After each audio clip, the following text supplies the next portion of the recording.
আসসালামু আলাইকুম। গল্প ডার্ক সাইড লেখনীতে জাবিন ফুরকান। পর্ব ২। চারিদিকে পর্বতের সারি, যতদূর দৃষ্টি যায় শুধু হরিণ বর্ণের রঙ্গখেলা। মেঘের দলেরা সম্পূর্ণ আকাশ জুড়ে যেন ঘেরাও কর্মসূচি পালন করছে। হাওয়াই মিঠাইয়ের মতন মেঘের ভেলা বেশি চলছে মহাকালের নেশায়। সমুদ্র থেকে ১৮০০ ফুট উচ্চতায় অবস্থিত কোনো প্রাকৃতিক লীলাক্ষেত্রে এর আগে রোজা বেড়ানোর সুযোগ লাভ করেনি। রাঙ্গামাটির সাজেক ভ্যালির সৌন্দর্য যে কারো নজর কাটতে পটু। গতকালই নাবিল কায়সারের সঙ্গে হেলিকপ্টার সহযোগে সাজেকের রুইলুই পাড়ায় পৌঁছেছে রোজা মেঘপুঞ্জ নামক এক রিসোর্টে। তাদের থাকার ব্যবস্থা করা ছিল আগে থেকেই। নাবিল একমাত্র রোজা ব্যতীত নিজের সেক্রেটারি কিংবা অন্য কোনো প্রকার সঙ্গ নিয়ে আসেনি। নিরালয় নিভৃতে একলা এক রমণীর সঙ্গে সে মাদকীয় সুখপূর্ণ কিছুদিন যাপন করতে চায়। নিজের বৈবাহিক জীবন থেকে দূরে এই পার্বত্য অঞ্চলের প্রকৃতির কোলে স্নিগ্ধ এক সত্তার সঙ্গে প্রেমময় মুহূর্ত যাপনের স্বপ্ন সে বহুদিন ধরে পালন করছে। এইবার তা বাস্তবে রূপান্তরিত করার পালা। নিজের অমোঘ উপভোগ এবং লীলাখেলার মাঝে কোনো অপ্রয়োজনীয় তৃতীয় ব্যক্তির হস্তক্ষেপ পরিত্যাগ করতে বদ্ধপরিকর নাবিল। রুইলুই পাড়া মূলত রুইলুই পাহাড়ের নিকট অবস্থিত একটি পর্যটন স্থান। সাজেক ভ্যালিতে ঘুরতে আসা পর্যটকদের আবাসন এবং অন্যান্য সুবিধা প্রদানের জন্য এখানে রয়েছে বিভিন্ন রিসোর্ট থেকে শুরু করে স্থানীয় আদিবাসীদের বাসস্থান। মানুষের কমতি নেই, ব্যবসায়িক ক্ষেত্রে পরিপূর্ণ চারিপাশ, তবুও সবুজে ঘেরা প্রকৃতির মাঝে এক টুকরো প্রশান্তির আশ্রয়স্থল যেন এই রুইলুই পাড়া। গতকালই এই স্থানে যখন নাবিল পৌঁছেছে তখন রাত ৮টা। তাই ভ্রমণ কিংবা উপভোগ কোনো কিছুরই সুযোগ লাভ করেনি সে। ক্লান্ত শরীর নরম গদির বিছানায় এলিয়ে দিতেই নিদ্রায় আচ্ছন্ন হয়ে পড়েছিল আখিজোড়া। বহুদিন এমন শান্তির ঘুম দেয়নি নাবিল। সকালে যখন তার নিদ্রাভঙ্গ হলো তখন সমস্ত শরীর ফুরফুরে অনুভূত হলো। আরও একটি দৃশ্য তার নজর কেড়ে নিল। কক্ষের লম্বা বারান্দায় দাঁড়িয়ে থাকা কামিজ পরিহিত রমণীটি। তার মসৃণ কুচবরণ কেশ পিঠ বাসিয়ে নেমে গিয়েছে কোমরের নিচ অব্দি, বায়ুতে দুল খেলে বেড়াচ্ছে তা স্রোতস্বিনীতে প্রবাহিত ঢেউয়ের মতন। নাবিল উঠল, নীরব পদক্ষেপে পৌঁছালো রমণীর কাছে, দুবাহু বাড়িয়ে জড়িয়ে ধরল তাকে পেছন থেকে। তারপর সেই কেশরাশিতে নাক ডুবিয়ে দীর্ঘ প্রশ্বাস নিয়ে বিড়বিড় করল, গুড মর্নিং সুমি। প্রথম কয়েক সেকেন্ড স্থির হয়ে থাকলেও পরে মৃদু একটি হাসির রেখা ফুটে উঠল রমণীর ওষ্ঠ জুড়ে। সুমি নামটা শুনে অভ্যস্ত নয় সে। সত্যিকার নাম রোজা, কিন্তু এই বান্দার কাছে সে সুমি হিসাবেই পরিচিত। বাহুজোড়া ছাড়িয়ে নিয়ে সে স্মিত হাসি ধরে রেখে পিছন ফিরল রোজা। তৎক্ষণাৎ তার রাঙা গালে স্পর্শ বুলাতে আরম্ভ করল নাবিল। শুট উই নাবিলের সিগারেট পোড়া ঠোঁটে তর্জনী আঙ্গুল ঠেকিয়ে মৃদু কণ্ঠে রোজা জানালো, সবেমাত্র ভোরের আলো ফুটল। আমাদের প্রকৃতি উপভোগ করা উচিত মিস্টার কাইসার। রোজার কোমরে হাত দিয়ে তাকে কাছে টেনে নিয়ে ঘাড়ে নাক ডুবালো নাবিল। তার শরীরের হৃদয় হরণকারী সুমিষ্ট ঘ্রাণটি ক্ষুধার্ত যন্ত্রণায় গ্রহণ করে বাদশা কায়সারের পুত্র জানালো, উপভোগ করার জন্য প্রকৃতি নয়, তোমাকে দরকার সুমি। তাই বুঝি? মৃদু হেসে নাবিলের চুলে আঙ্গুল বোলাতে শুরু করলো রোজা, নিজের প্রশান্তির স্পর্শে যেন ধীরে ধীরে বশ করতে চাইছে কোনো অবাধ্য পশুকে। ঠিক আছে, তবে তাই হবে। আজ রাতে।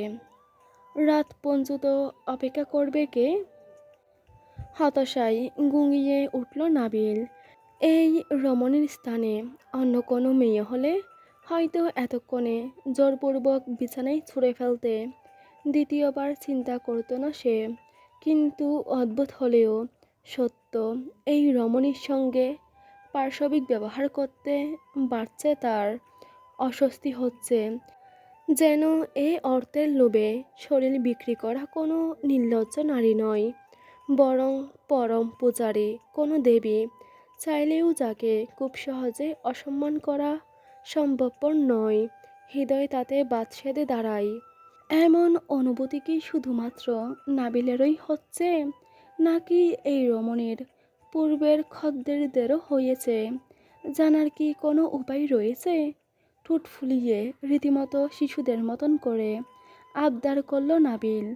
তুমি গতকাল রাতেও একই কথা বলেছ, ক্লান্তি লাগছে এখন নয়? সবুরে মেওয়া ফলে মিস্টার কাইসার।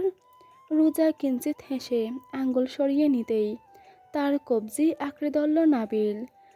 জোরে টেনে তাকে কাছে নিয়ে চিবুক স্পর্শ করে ঝুঁকল তার উষ্ঠজোড়ার উদ্দেশ্যে। I cannot wait anymore, ফিসফিস কণ্ঠে ঘোষণা করে যেই না নিজের তৃষ্ণা নিবারণে হামলে পড়বে, ঠিক ওই মুহূর্তে কক্ষের দরজায় করাঘাত।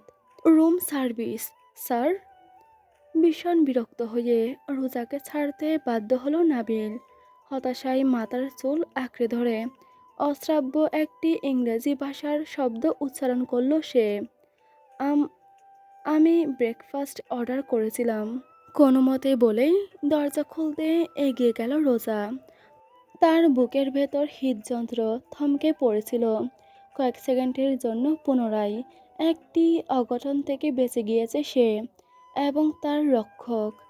দরজা খুলতেই সাদা শার্ট এবং কালো ক্রপ স্যুট পরিহিত অবস্থায় কক্ষে প্রবেশ করল রুম সার্ভিস স্টাফ। মাস্কে আবৃত তার চেহারা, পায়ে চেলসি বুট এবং ললাটে ছড়িয়ে থাকা এলোমেলো চুলের গুচ্ছ। বারান্দায় দাঁড়িয়ে একটি সিগারেট ধরিয়ে ঠোঁটে পুড়ে অযথাই স্টাফকে আপাদমস্তক পর্যবেক্ষণ করল নাবিল। তার অবয়বটা সুঠাম, বিস্তীর্ণ বুক এবং প্রশস্ত কাঁধ, কোমরের অংশটুকু চাপা, ঠিক যেন আওয়ার গ্লাস কাঠামো। যথাযথ শরীরচর্চার মাধ্যমেই শুধুমাত্র এমন শারীরিক কাঠামো অর্জন সম্ভব। তবে কোথাও যেন অদ্ভুত একটি অসঙ্গতি রয়েছে। কিছুটা চেনা পরিচিত অনুভব হচ্ছে একে। কিন্তু এই প্রত্যন্ত সাজেক ভ্যালির রিসোর্টে কোনো রুম সার্ভিস স্টাফকে নাবিল কায়সারের চেনার কথা নয় কোনো দিন। নিজের প্রতি ঈষৎ বিদ্বেষ অনুভব করল নাবিল। ভীষণ উল্টোপাল্টা ভাবছে সে আজকাল। সব ওই নাখাস্তা লামিয়ার উদ্ভট প্রভাব। রোজা স্টাফের সঙ্গে কথা বলছে,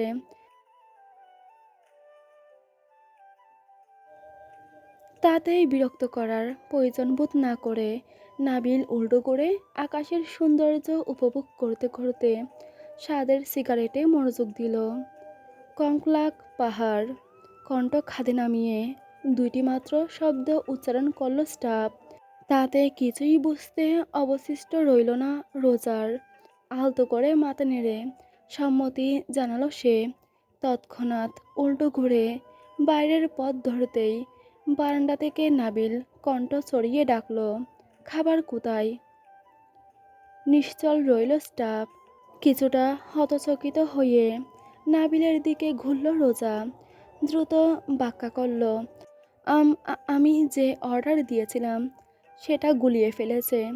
আমার বাদামে অ্যালার্জি রয়েছে, সেই সম্পর্কে নিশ্চিত হয়ে জানতে এসেছে।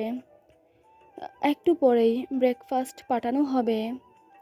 ও, তা এমন মাস্ক পরার কারণ? কিঞ্চিত মাথা হেলিয়ে নাবিলের সঙ্গে দৃষ্টি বিনিময় করল স্টাফ। তার বাদামি বর্ণের চোখের তীক্ষ্ণ চাহনিতে অযথাই শিয়রে উঠল নাবিল। ঠান্ডা লেগেছে স্যার, কর্কশ কণ্ঠে উচ্চারণ করে বিলম্ব ছাড়াই কক্ষ ত্যাগ করল স্টাফ। তার চলে যাওয়ার পথ পানে দীর্ঘ এক মুহূর্ত নিঃশব্দে চেয়ে রইল নাবিল। পরক্ষণেই রোজার অবয়বে দৃষ্টি ফেলে বিড়বিড় করল, অদ্ভুত স্টাফ। হুম। সম্মতিরূপ মাথা নেড়ে দুই হাত একত্রিত করে উৎফুল্ল কণ্ঠস্বরে রোজা ব্যক্ত করল, সে যাক, আজকের দিন শুরু করতে হবে জলদি। সাজেকের সবচেয়ে উঁচু স্থান কংলাক পাহাড়ে না গেলে এখানে বেড়াতে আসাটাই অনর্থক হয়ে যাবে। Okay dear. মৃদু হেসে সিগারেটে মনোযোগী হলো নাবিল। অপরদিকে বিছানায় বসে একটি দীর্ঘশ্বাস গ্রহণ করলো রোজা। তার সম্পূর্ণ শরীর হঠাৎ করেই অবশ হয়ে পড়ছে। নিজ দ্রুতি ধরিত্রীর বুকে ছড়িয়ে দিয়ে পশ্চিম প্রান্তে অস্ত যাচ্ছে দিবাকর আকাশ ছেয়ে থাকা মেঘগুঞ্জে প্রতিফলিত হওয়া সেই সোনালি রশ্মি যেন নির্দেশ করছে স্বর্গের দুয়ারকে। সেই দৃশ্যের নিচেই সবুজাভ উর্মিমালায় পরিপূর্ণ সুবিস্তীর্ণ অরণ্য এবং পর্বতরাশি যেন স্বয়ং স্বর্গ। পাহাড় বেয়ে অরণ্যের পথে নামতে নামতে ক্রমশই উত্তেজিত হয়ে উঠেছে রোজা। তার সামনেই হাইকিং বুট পরিধানকৃত নাবিল অভিজ্ঞ ভঙ্গিতে এগিয়ে চলছে। অস্তম্ভৃত রবির অমিত মায়া মাঝে এই মোহনীয় অরণ্যঘাতে হেঁটে চলা প্রতীক যুগলের একজনের অন্তরে রয়েছে দ্রুত রিসর্টে ফিরে নিজের মহাবুজ আরম্ভের বাসনা এবং অপরজনের অন্তর শীতল আতঙ্কে পরিণত বরফখণ্ডে। তুমি অযথাই আমাকে অতটা পথ হাঁটালে সুমি, খানিক ঝাঁঝালো কণ্ঠে বলল নাবিল। একবার বিরক্ত দৃষ্টিতে পেছনে চেয়ে পুনরায় জানালো, এখানে নেটওয়ার্ক নেই, সবাই ভিন্ন পথে নেমেছে, পাহাড় জঙ্গলে এমন ছেলে মানুষই করতে নেই। সরি। নতমুখে ধমক হজম করে হতাশা প্রকাশ করল রোজা। তাতে নাবিল কায়সারের ভ্রুজোড়া কুঞ্চিত হয়ে এলো। তার সঙ্গে ঠোঁটে খেলে গেল এক অদ্ভুত হাসির প্রবাহ। You better satisfy me tonight babe. কোনো প্রকার জবাব প্রদানের সামর্থ্য অবশিষ্ট রইল না রোজার মাঝে। তার হাত শক্তভাবে চেপে বসল ধরে রাখা লাঠিতে। অপরদিকে তার হৃদয় লিপ্ত হলো এক অদৃশ্যমান সংগ্রামে। দ্রুতই অরণ্য পেরিয়ে লোকালয়ে পৌঁছানো যাবে আন্দাজ করলেও যেন পথ হারিয়ে একই জায়গায় বৃত্তাকার পথে ঘুরতে থাকলো নাবিল। পরপর তিনবার একই পাহাড়ি গাছের নিচে উপস্থিত হওয়ার পর থমকালো সে। চারিদিকে চাইল। সন্ধ্যার আঁধার ক্রমশ গ্রাস করে ফেলছে সমগ্র ধরাকে। ইতিমধ্যেই অজানা পশু পাখির কলতানে মুখরিত হতে আরম্ভ করেছে অরণ্যমাতা। কিছুক্ষণ পরেই এই স্থান পরিবর্তিত হবে ভয়ঙ্কর জন্তুদের বিচরণ ক্ষেত্রে। ফক। অশ্রাব্য বিষয়টি হিসিয়ে উঠে নিজের লাঠি ছুঁড়ে ফেলল নাবিল। জীবনে প্রথম কোনো মেয়ে মানুষের প্ররোচনায় এমন এক বিপজ্জনক পর্যায়ের সম্মুখীন হয়েছে সে। চট করে পিছনে চাইল নাবিল। তার অগ্নিদৃষ্টি অবলোকন করেই সিঁড়ি দ্বারা বেয়ে হিমশীতল স্রোত বয়ে গেল রোজার। ক্রমেই পেঁচাতে আরম্ভ করল সে, যদিও খুব ভালো মতোই অবগত যে এই অরণ্যের মাঝ থেকে পালানোর পথ নেই। থাকলেও সেই পথের সন্ধান তার জ্ঞানে নেই। 5 লাখ টাকার সামনে নিজের প্রাণ পাখিকে বাজি রেখে কী কাজটা ঠিক করেছে রোজা। নাবিলের শক্তিশালী বাহুজোড়া মুহূর্তেই রোজাকে চেপে ধরল, আশ্রে ফেলল গাছের গুঁড়িতে। তীব্র যন্ত্রণায় রোজার সমস্ত শরীর যেন ঝনঝন করে উঠল। অদ্ভুত এক যাতনা তরঙ্গ তার পিঠ জুড়ে টনটন করতে থাকলো। মনে হচ্ছে তোকে একটু বেশি মাথায় উঠিয়ে ফেলেছি, তাই এখন মাথায় বসে তাতা থই থই করে নৃত্য করছিস। নাবিল একদম চুপ। সহসাই রোজার নিকটবর্তী হয়ে তার শরীরের সঙ্গে নিজের শরীর মিশিয়ে ফেলল নাবিল। তার তপ্ত নিঃশ্বাসে গা গলিয়ে উঠল রোজার। দাঁতে দাঁত চেপে হজম করে গেল সে। আমাদের এখান থেকে যেতে হবে, নাহলে কিভাবে যাবি তুই? পথ জানা আছে তোর? নিঃশব্দে রোজা তার গ্রীবায়ও জড়িয়ে গেল নাবিলের ডান হাতের আঙ্গুলে। স্বাভাবিক নিঃশ্বাস প্রশ্বাস চলমান রাখা রোজার জন্য হয়ে উঠল কষ্টসাধ্য। তার চেহারার দুস্থতা অনুভব করে তির্যক হাসল নাবিল। ডোন্ট ওয়ারি বেবি, আমি রিসর্টে না ফিরলে কিছুক্ষণের মধ্যেই জানাজানি হয়ে যাবে। I am a VIP, you know. শীঘ্রই উদ্ধার পাবো আমরা, শুধু ততক্ষণ টিকে থাকতে হবে। এই যা। ভয়ার্ত দৃষ্টিতে নাবিলের ফ্যাকাশে দৃষ্টিতে চেয়ে রইল রোজা। তার কাছে ঝুঁকে ঘাড়ে মুখ ডুবিয়ে ঠোঁট গসতে আরম্ভ করল Nabil. Until then, why not we? শব্দ করে হাসল নাবিল। তারপর রোজার চুলে নাক ডুবিয়ে বিড়বিড় করল, তোমার ঘ্রাণ এতটাই মাদকীয় যে নিজেকে নিয়ন্ত্রণ করে রাখা অতীব কষ্টকর। I can't wait to devour with whole. রোজার শরীরে অনিয়ন্ত্রিতভাবে প্রবাহিত হতে থাকলো নাবিলের কলুষিত হাত জোড়া। অভিজ্ঞ ভঙ্গিতে সে এক অজগর সাপের মতন ধীরে ধীরে গলাধঃকরণ করতে আরম্ভ করলো নিজের শিকারকে। রোজার দৃষ্টিপ্রদীপ যেন আদার ডেকে গেল। প্রকৃতির মতোই অশুভ এক অন্ধকার তাকেও গ্রাস করে ফেলল সম্পূর্ণ। রোজার পরনের জ্যাকেটের চেন খুলে তা ছুঁড়ে ফেলল নাবিল। অতপর যেই না লোভনীয় ভঙ্গিতে হাত বাড়ালো কাঙ্ক্ষিত লক্ষ্যের দিকে, ঠিক তখনই এক মৃদু গুঞ্জন সম্পূর্ণ জায়গায় যেন প্রতিধ্বনিত হলো। অনতি বিলম্বে সতর্ক হয়ে প্যান্টের পকেট থেকে লাইটার বের করল নাবিল। নিজ অবস্থানে স্থির থাকল রোজা। লাইটারের প্রজ্বলনে ক্ষীণ আবায় চারিদিক আলোকিত হতেই অশুভ দৃশ্যটি নজরে এলো নাবিলের। ঠিক হাত সাতেক দূরেই ছোট্ট একটি ডিবির উপর দণ্ডায়মান এক ছায়ামূর্তি। আদার ঘোলা অবয়বেও তার প্রভাবশালী অবস্থান হৃদয় মাঝে ভয় ধরিয়ে দেয়। কে? ঈষৎ আতঙ্কিত কণ্ঠে জিজ্ঞেস করল নাবিল। তার কণ্ঠটি প্রয়োজনের তুলনায় কর্কশ শোনালো। গলা খাকারি দিয়ে তা নিয়ন্ত্রণ করতে যেতেই ডিবির উপর অবস্থানরত ছায়ামূর্তির হঠাৎ অগ্রসর হওয়ার দরুন সে হতবিম্বল হয়ে পড়ল। লাইটারের আলোর সীমানায় প্রবেশ করতেই ধীরে ধীরে দৃষ্টিগোচর হলো সাদা শার্ট, কালো ক্রপ স্যুট এবং লেসি বুট। চেহারায় মাস্ক, হাত আবৃত কালো রাবার গ্লাভসে। সেই হাতের মাঝে শোভা পাচ্ছে একটি মেকানিক্যাল টোল বক্স।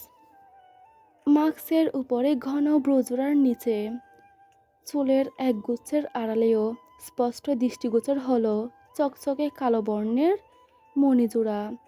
আপাত দৃষ্টিতে স্বাভাবিক বর্ণের সঙ্গে পার্থক্য ধরা সম্ভব নয়, কিন্তু দীর্ঘদিনের অভিজ্ঞতায় ওই দৃষ্টির মাঝে লুকায়িত নৃশংস দানবটির অস্তিত্ব মুহূর্তেই উপলব্ধি সম্ভব। এই আঁখি যেন মহাকাশে জন্ম নেওয়া একজোড়া কৃষ্ণ গহ্বর, যে কোনো কিছুকেই নিজ আধার গর্তে টেনে নিয়ে শূন্যতার নিঃশ্বাস প্রদানের কারিগর। নিজের শরীরের সমস্ত জোরের বিলুপ্তি অনুভব করে ধপ করে মাটিতেই বসে পড়ল নাবিল। তার কণ্ঠে অবিশ্বাস্য এবং মহাবিস্ময় প্রকাশ পেল ভূকম্পন হয়ে। আসমান! হিংস্র জানোয়ারের ন্যায় ছায়ামূর্তির হাত থেকে টুলবক্সটি সশব্দে মাটিতে পড়ল। তাতে তার ঢাকনা খুলে ঘাসে আচ্ছাদিত ভূমিতে ছড়িয়ে পড়ল রেঞ্জার, হাতুড়ি, প্লাসসহ সকল প্রকার সরঞ্জাম। এই সরঞ্জাম শুধুমাত্র গাড়ি মেরামতেই নয়, ভিন্ন জিনিস মেরামতেও ব্যবহৃত হয়। সে সম্পর্কে যথাযথ অবগত নাবিল কায়সার। একটি বিষয় সম্পর্কে সে বর্তমানে নিশ্চিত, তার মৃত্যু অবধারিত এবং তার মৃত্যুদূত আজরাইল নয়, বরং আসমান।